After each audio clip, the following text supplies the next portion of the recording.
He thought the worst part of his life was already underway. The affair had been exposed. The marriage was collapsing. The divorce had turned into open warfare. By then, Reuben Borchardt had every reason to believe that the most painful chapter of his life was already unfolding in front of him. But according to prosecutors, the real danger was still ahead. It had become a plan, a cold one, a plan that would reach into the lives of teenage boys and turn an adult family breakdown into murder. On Easter morning in 1994, inside a rural Wisconsin home, Reuben Borchardt was shot with a shotgun while his teenage son was upstairs. His estranged wife, Diane Borchardt, was away from the house, and in the moments after the shooting, Reuben made a statement that would haunt this case forever. "I can't believe she would do this to me." Years later, the courts would uphold Diane's conviction for arranging the killing, describing a record filled with evidence of motive, planning, and recruitment. What makes this case so disturbing is not just that it was a murder-for-hire plot. It is that the woman at the center of it was a school employee, a mother, and part of a family that, from the outside, seemed ordinary. According to the evidence accepted at trial, she turned the humiliation, jealousy, and fury of a collapsing marriage into something much more deliberate. This is the story of Diane Borchardt, Reuben Borchardt, the life they built, the life they broke, and the murder that destroyed far more than one person.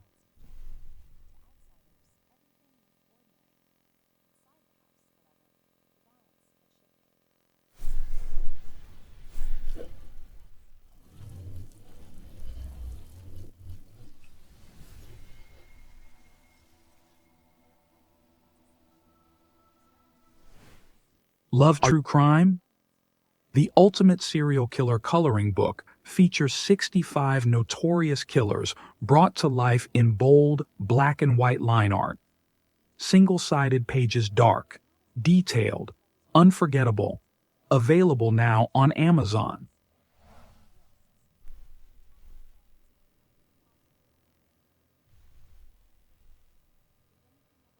To understand how this case ended in bloodshed, you have to start years before the murder, before the shotgun, before the teenage boys, and before the courts ever reduced the story to motive, evidence, and verdicts. Because at the beginning, this was not a murder story. It was a family story.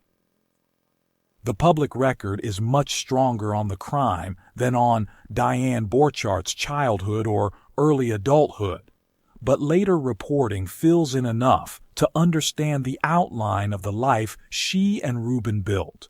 Reuben Borchardt had already lived through tragedy before Diane entered the picture. According to later accounts, his first wife, Susan, died in a car accident in February 1979, leaving him a young widower with two very small children, Brooke and Chuck. Those same accounts say Reuben was then working as a foreman at a furniture manufacturing plant when he met Diane Pfister, who was working as a secretary. The relationship appears to have moved quickly. Later reporting says Reuben and Diane married by October 1979, even though some people around them felt things were moving too fast, especially so soon after the death of Susan. In June 1980, according to those same reports, they had a daughter together, Regan. Whatever private doubts others had, the outward shape of the new family was already there. A widower rebuilding his life, a new wife stepping into a blended home, and a baby arriving less than a year after the wedding. As the years passed, the Borchardts came to be seen, at least publicly, as an ordinary small-town family. Later reporting described Reuben as a self-employed carpenter who built the family home himself. Diane was described as running a screen printing shop, later working as a teacher's aide at Jefferson High School. Neighbors later remembered them as church-going and well-known in the community.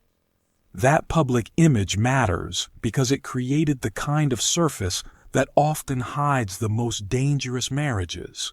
The outside looked grounded and respectable.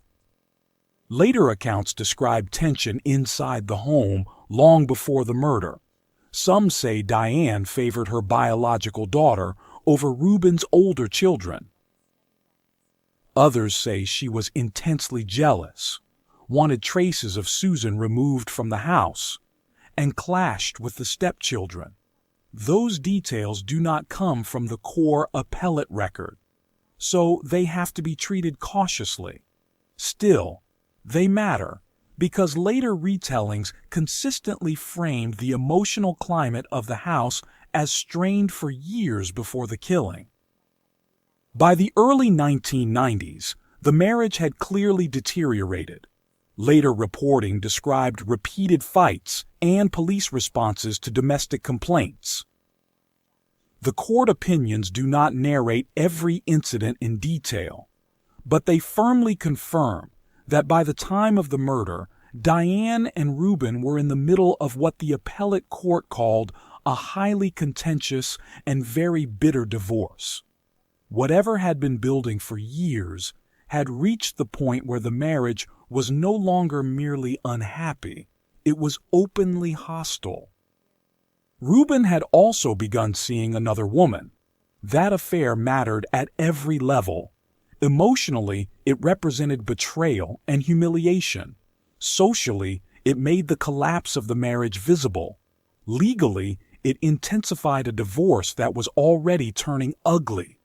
The appellate court specifically noted that Diane knew about Reuben's relationship with another woman during part of their marriage and during the divorce proceedings.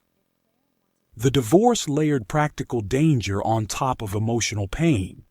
The court record shows Diane was angry about the proposed property division and that Reuben was set to receive the home. The same record says Diane wanted undercover pictures and surveillance of Reuben and the woman he was seeing. At the same time, Diane's silk screening business was in financial trouble. And on top of that, the appellate court noted that she stood to benefit from Reuben's life insurance and remain named in his will. Put all of that together, and the picture becomes clearer. Jealousy, humiliation, money pressure, fear of losing the house, and a financial incentive if Reuben died before the divorce fully reshaped their futures. One unforgettable detail from the court record tells you how dark the atmosphere inside that home had become. Reuben was afraid of Diane.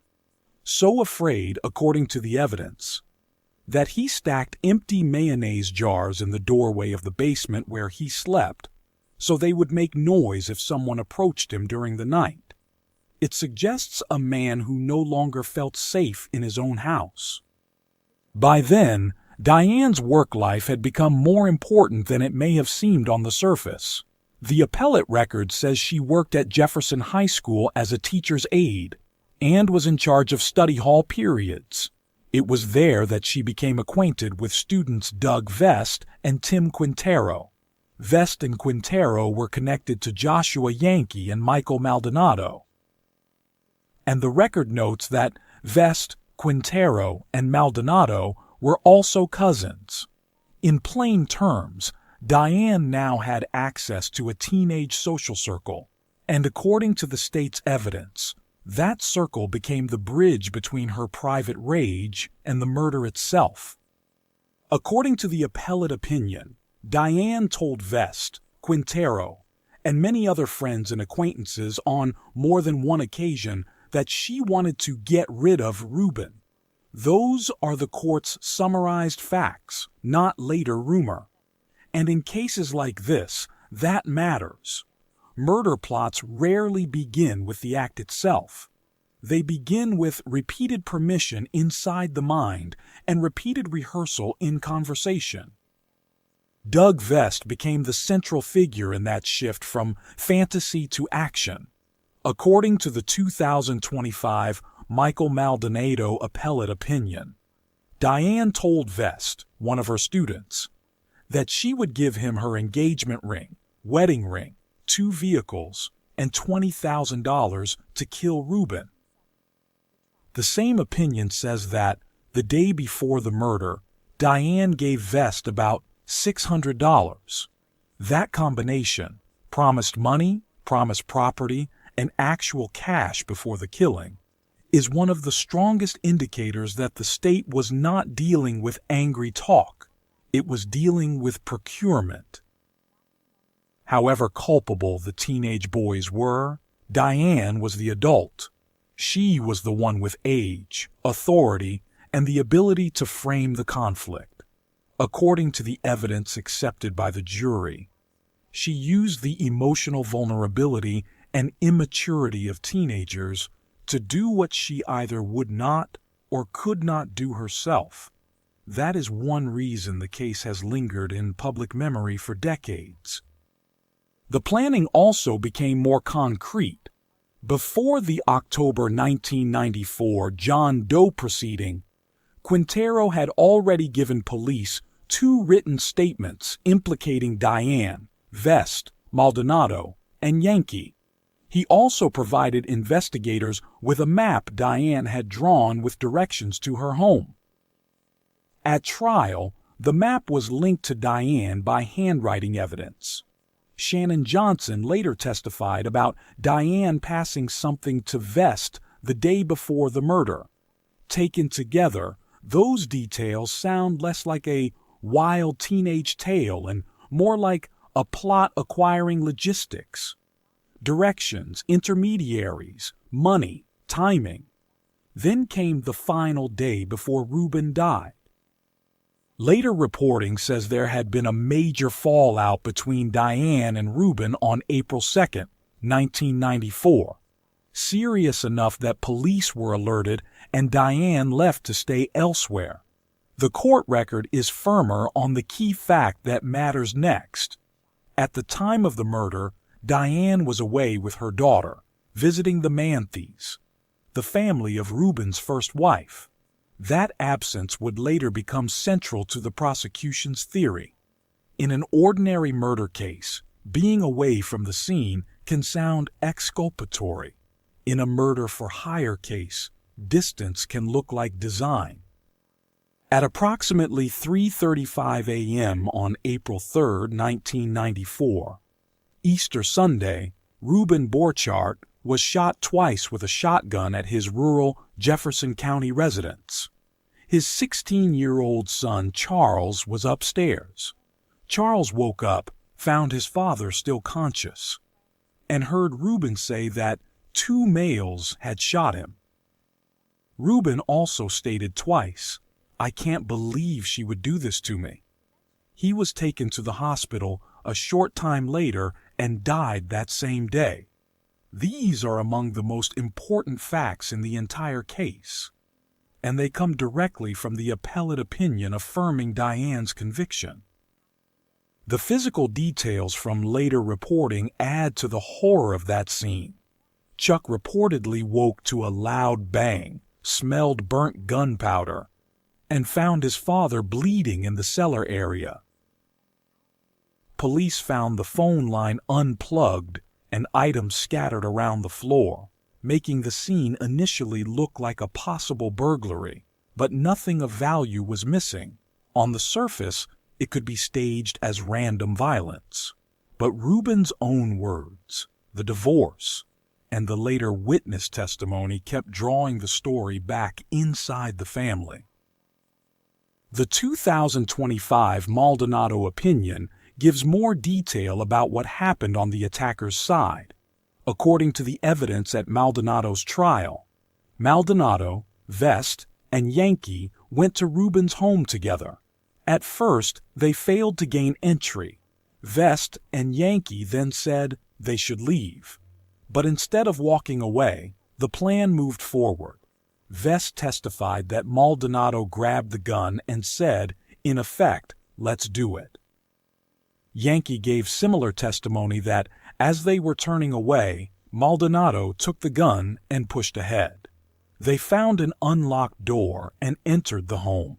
Vest later testified that Maldonado shot Rubin, while Yankee said he did not see the actual shooting, but saw Maldonado carrying the gun when he came out. That specific issue, who fired the fatal shots, would become more controversial decades later.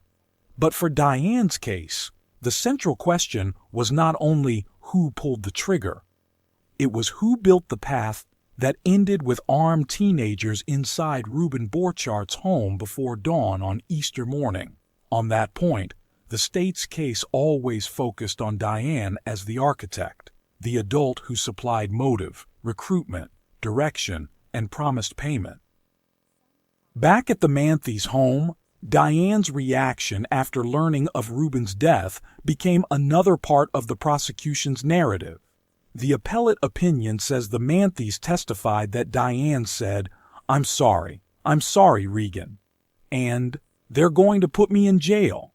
Inside the wider record, the bitter divorce, the repeated statements about wanting Reuben gone, the money, the map, the dying declaration, those words became one more piece of a cumulative picture. The investigation began immediately, but it did not fully break open at first.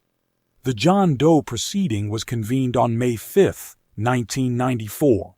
Witnesses testified in May and June, but the case saw little movement until September 28, 1994, when Doug Vest was interrogated and confessed.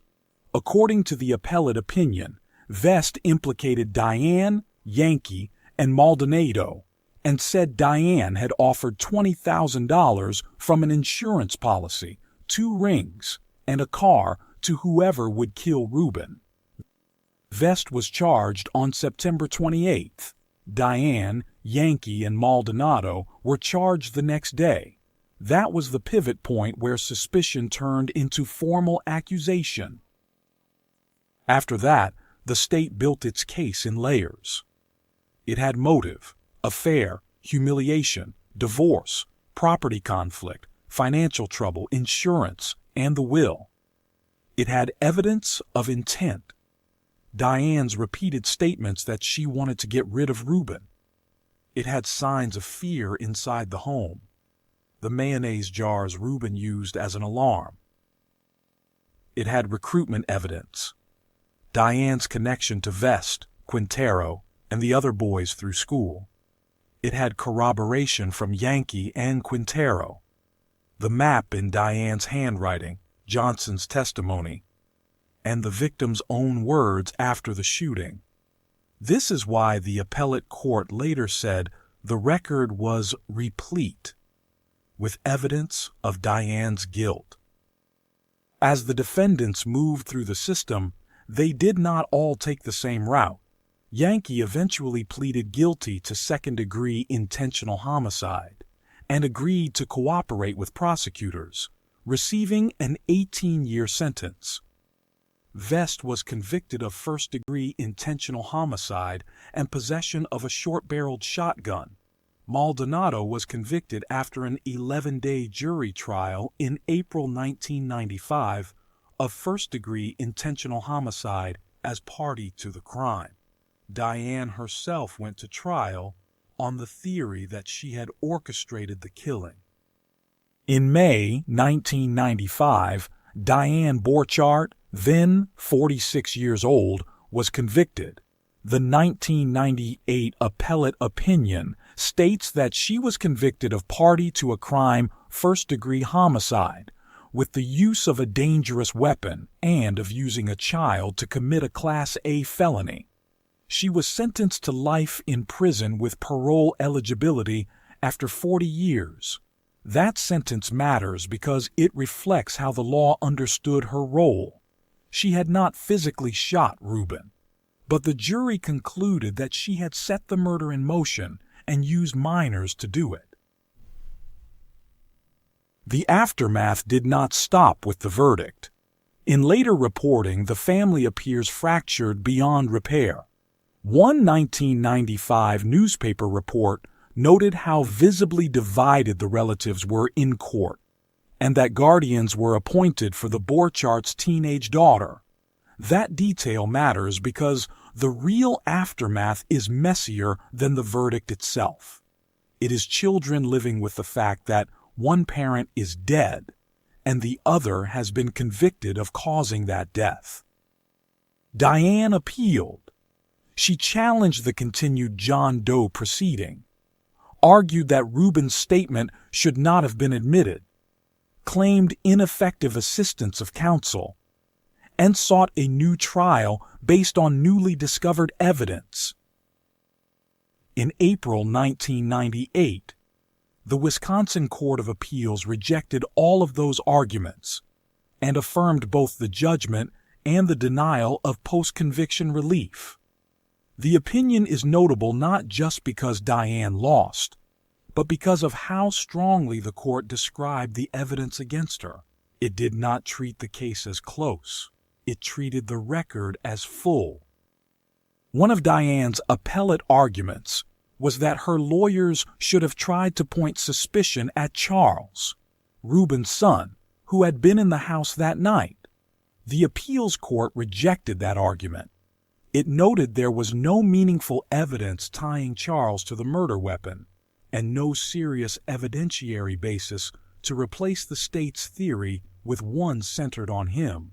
The court emphasized instead the broader record linking Diane to motive, planning, and solicitation. Decades later, one part of the story resurfaced. In 2025, the Wisconsin Court of Appeals ruled that Michael Maldonado was entitled to an evidentiary hearing on whether later statements by Doug Vest, including a 2019 letter reportedly saying it would come out that Vest was the triggerman, qualified as a new factor for sentence modification. News coverage in 2025 reported that both Vest and Junkie had, by then, said earlier testimony identifying Maldonado as the shooter was false. That later litigation matters, but it does not erase the core holding against Diane. It reopens the question of which teenager physically fired the weapon, not the broader finding that Diane arranged the crime. That distinction is important. The outer edges of the story may still be litigated. The inner core is not. Diane Borchardt remains the woman convicted of recruiting teenage boys during a bitter divorce to kill her estranged husband. Even if history continues to debate which of those boys was the actual shooter, the courts have never retreated from the conclusion that Diane was the adult force behind the plot. Technical analysis. From a technical true crime standpoint, this case is unusually durable because the prosecution did not depend on one fragile witness. Vest mattered, but he was not alone. Junkie corroborated the basic theory that Diane solicited the murder and promised rewards. Quintero provided statements and the hand-drawn map. Handwriting evidence connected the map to Diane. Johnson placed Diane in direct contact with Vest the day before the killing. Rubin's dying words pointed toward Diane immediately after the shooting, and the motive evidence tied all of it together. Conspiracy cases become stronger when different strands point in the same direction, and that is exactly what happened here. Another technical strength for the state was the way Diane's absence from the house fit the theory rather than undermining it. In a spontaneous domestic homicide, being away might create doubt. In a murder-for-hire case, distance can function as insulation. Prosecutors could argue that Diane did not need to be present because presence was never the plan. Planning was. she could be far enough away to claim innocence, while still benefiting from the act and from the appearance of separation. The admission of Rubin's statement was also technically critical. The defense challenged it, but the appellate court upheld it under the excited utterance exception. Once that happened, the prosecution gained one of the most persuasive forms of evidence possible in a homicide trial, the victim's own immediate perception, spoken while still under the stress of the event. The weakest technical area in the long life of the case is the later uncertainty about the precise triggerman. That matters for Maldonado's sentencing and for the internal allocation of blame among the boys. But it is important not to overstate it.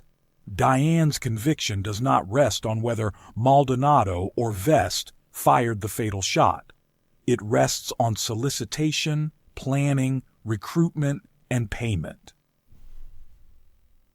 Psychological analysis.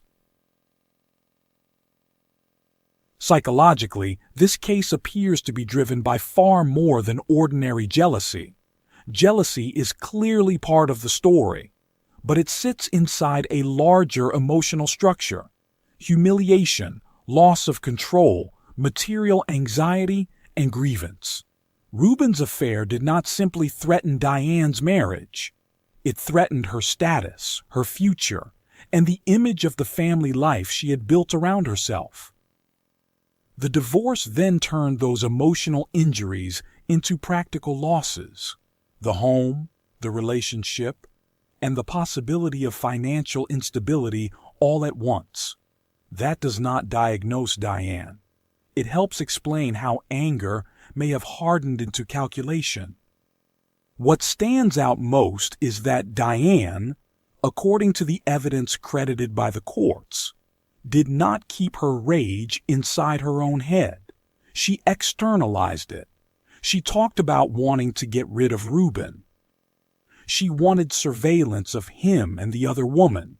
She drew teenagers into the emotional field of the marriage. She appears, in the state's version of events, to have converted private resentment into a shared task. Rubin's psychology is easier to glimpse than to fully know, but the clues are powerful. The mayonnaise jars in the doorway suggest chronic fear and hypervigilance. His final statement suggests that even in shock, his mind went directly to Diane.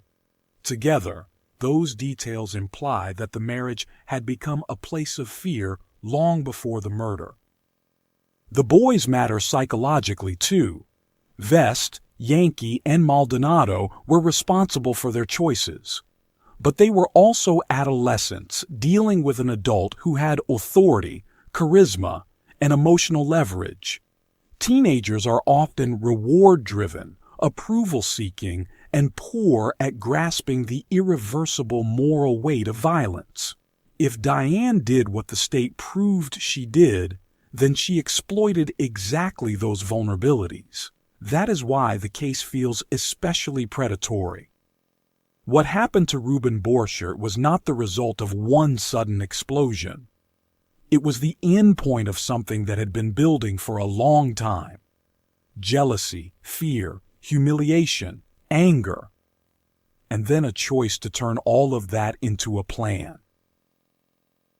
A husband was killed. A family was shattered.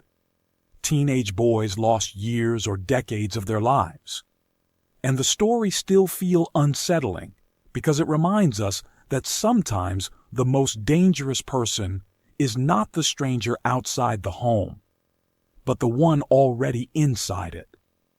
If this case stayed with you, let me know what affected you most: the betrayal, the manipulation, or the way the entire crime grew out of an ordinary family life that, from the outside, looked completely normal.